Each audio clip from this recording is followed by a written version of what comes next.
All right, this Saturday, the Battle of the Blues, the best rivalry in college basketball, bar none. I would say in college sports in general. Yeah.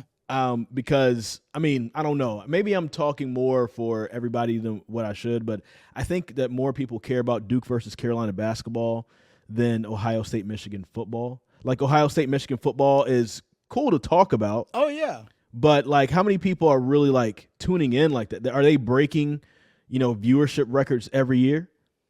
I don't know. That's a really good question. I don't know. I mean, it's Duke, UNC, they're breaking records. Yeah. I mean, it's Duke and Carolina.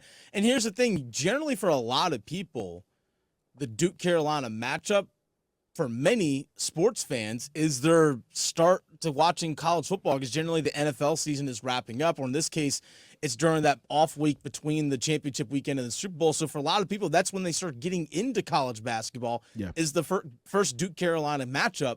So for a lot of fans, it's just, all right, college basketball season, ramp it up until March Madness. And Duke Carolina usually tips that off. You know what? You make a good point that I didn't even really think about before. It shows how important Duke Carolina is to the sport of college basketball. Because I would say that in general,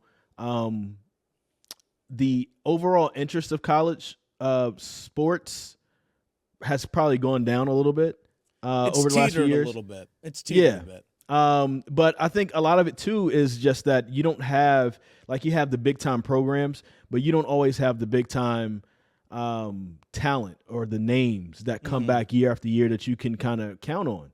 Yeah. Imagine if after the year that Zion Williamson had with Duke, if Coach K never talked him out of going to the NBA, he would have come back. Imagine Zion Williamson in his sophomore year at Duke, the ratings would have been through the roof. Yeah. I think the entire year. Imagine Paulo Banchero coming back for another year.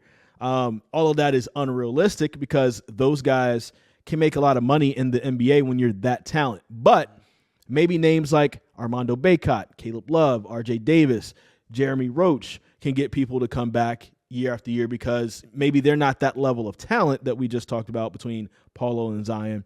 But they are recognizable names. They're getting NIL deals. They can bring audiences back. And, maybe people are going to be excited about this matchup because of that.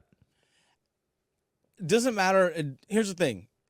Even though all those names that you mentioned, if whether they come back or not, you still look at the brands of Duke and Carolina and the names that are synonymous with those brands over decades. Decades.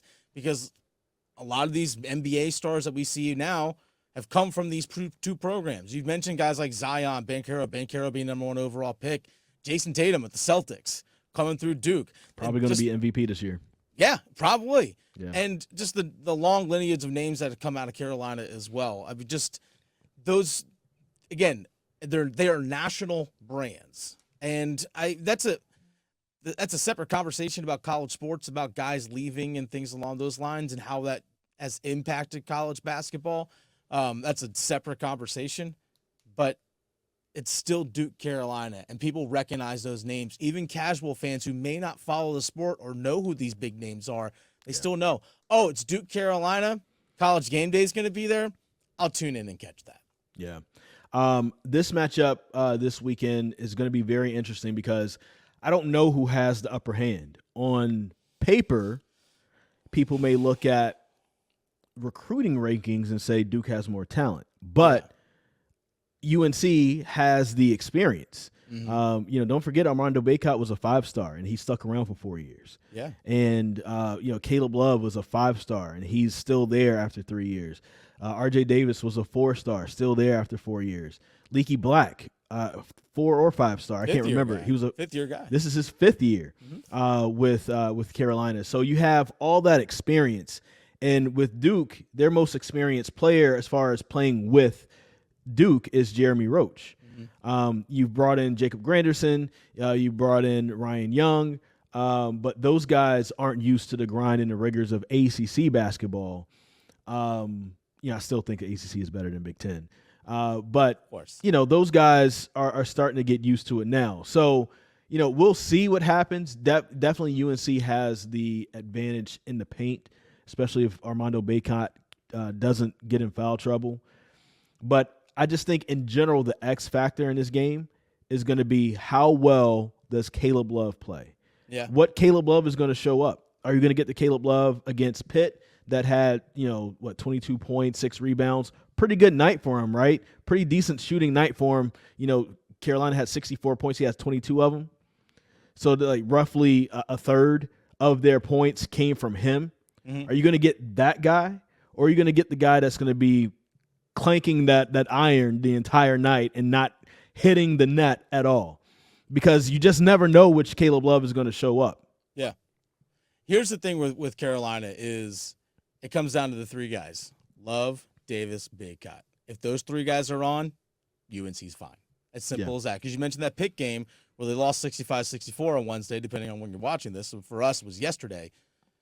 Baycott was, 3 of 10 from the field. RJ Davis was somewhere around 3 of 11. They shot poorly. I know Baycott still had a double-double. He had 15 points, but he got most of that from the free throw line. RJ Davis did not have a good game. Those 3 guys, that's what it comes down to for Carolina. Simple as that. I also kind of wonder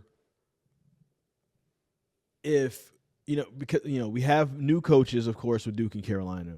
Mm-hmm. But I'm starting to wonder, and this just could be the identity of these particular teams, and maybe because you have new coaches that are still learning situationally what to do. But it feels like some of these players are only getting up for the big names. Mm-hmm. They're only going to get up for the Duke and Carolina matchup, because why does Carolina lose to Pitt twice in a year? Why does Carolina have the 7 losses that they have? Why does Duke lose as much as they did to NC State? Why do they lose like they did on the road to Wake Forest? Mm-hmm. A lot of those starts for those teams, not that these teams aren't talented, they literally come into those games and they just don't seem motivated to play.